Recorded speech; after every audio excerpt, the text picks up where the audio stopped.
Levels of management. Levels of management can be better understood in the given example. Rakhi and Smita are both managers of an enterprise. Rakhi is the CEO of HCL and Smita is a branch manager at FabMart.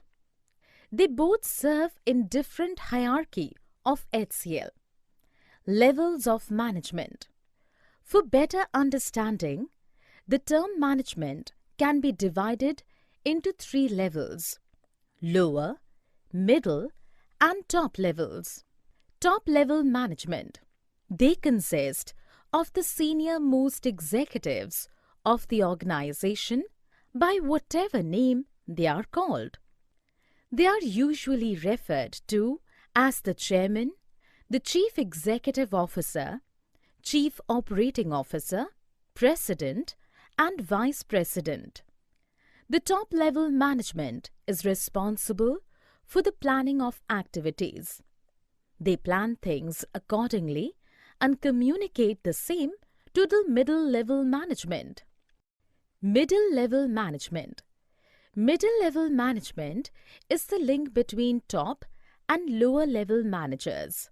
They are subordinate to top managers and superior to the first line managers. They are usually known as division heads. They are mainly focused on the formulation of business objectives, policy formulation, and assigning the necessary duties to the line managers.